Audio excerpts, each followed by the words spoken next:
خطبہ نمبر 3۔ آپ علیہ السلام کے خطبے کا ایک حصہ جسے شقشقیہ کے نام سے یاد کیا جاتا ہے۔ بسم اللہ الرحمن الرحیم۔ آگاہ ہو جاؤ کہ خدا کی قسم فلاں شخص ابن ابی قحافہ نے قمیص خلافت کو کھینچ تان کر پہن لیا ہے، حالانکہ اسے معلوم ہے کہ خلافت کی چکی کے لیے میری حیثیت مرکزی کیل کی ہے۔ علم کا سیلاب میری ذات سے گزر کر نیچے جاتا ہے اور میری بلندی تک کسی کا طائر فکر بھی پرواز نہیں کر سکتا ہے۔ پھر بھی میں نے خلافت کے آگے پردہ ڈال دیا اور اس سے پہلو تہی کر لیا، اور یہ سوچنا شروع کر دیا کہ کٹے ہوئے ہاتھوں سے حملہ کر دوں یا اسی بھیانک اندھیرے پر صبر کر لوں جس میں سن رسیدہ بالکل ضعیف ہو جائے اور بچہ بوڑھا ہو جائے اور مومن محنت کرتے کرتے خدا کی بارگاہ تک پہنچ جائے۔ تو میں نے دیکھا کہ ان حالات میں صبر ہی قرین عقل ہے، تو میں نے اس عالم میں صبر کر لیا کہ آنکھوں میں مصائب کی کھٹک تھی اور گلے میں رنج و غم کے پھندے تھے۔ میں اپنی میراث کو لٹتے دیکھ رہا تھا، یہاں تک کہ پہلے خلیفہ نے اپنا راستہ لیا اور خلافت کو اپنے بعد فلاں کے حوالے کر دیا۔ بقول عائشہ،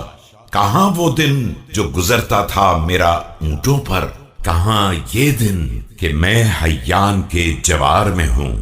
حیرت انگیز بات تو یہ ہے کہ وہ اپنی زندگی میں استعفا دے رہا تھا اور مرنے کے بعد کے لیے دوسرے کے لیے طے کر گیا۔ بے شک دونوں نے مل کر شدت سے اس کے تھنوں کو دوہا ہے اور اب ایک ایسی درست اور سخت منزل میں رکھ دیا ہے جس کے زخم کاری ہیں اور جس کو چھونے سے بھی درستی کا احساس ہوتا ہے۔ لغزشوں کی کثرت ہے اور معذرتوں کی بہتات۔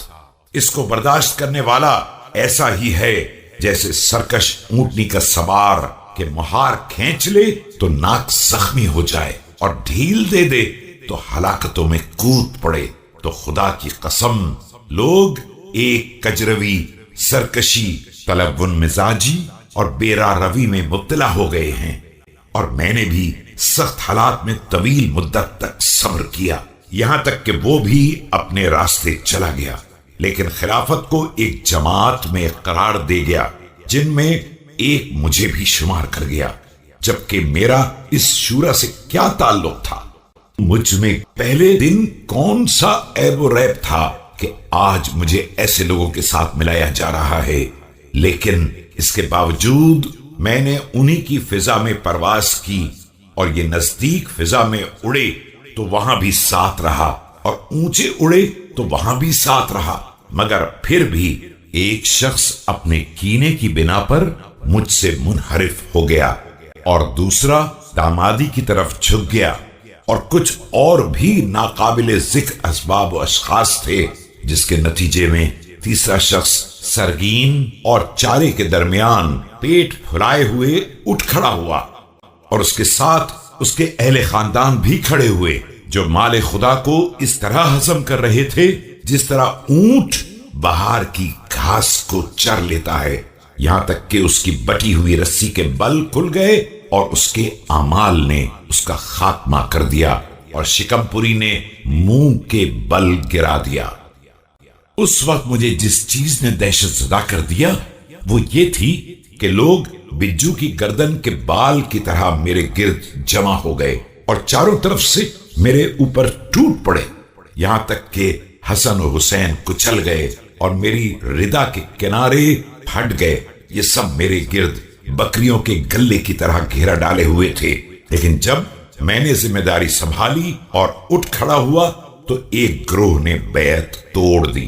اور دوسرا دین سے باہر نکل گیا، اور تیسرے نے فسق اختیار کر لیا، جیسے کہ ان لوگوں نے یہ ارشاد الہی سنا ہی نہیں ہے کہ یہ دار آخرت ہم صرف ان لوگوں کے لیے قرار دیتے ہیں جو دنیا میں بلندی اور فساد نہیں چاہتے ہیں، اور عاقبت صرف اہل تقوی کے لیے ہیں۔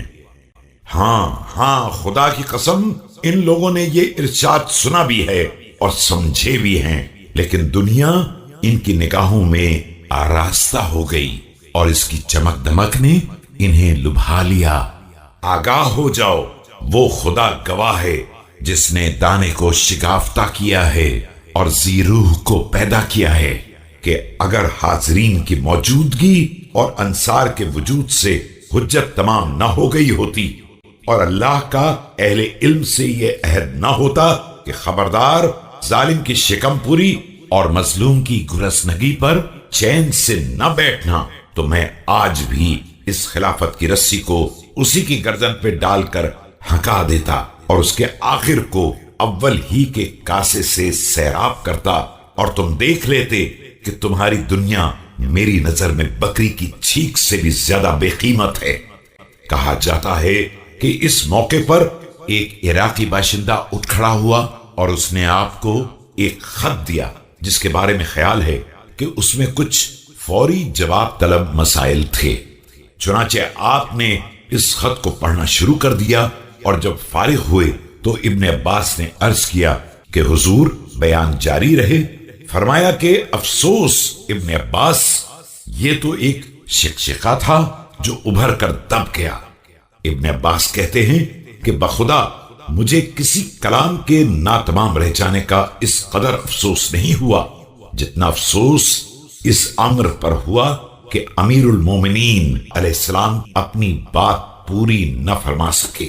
اور آپ علیہ السلام کا کلام ناتمام رہ گیا۔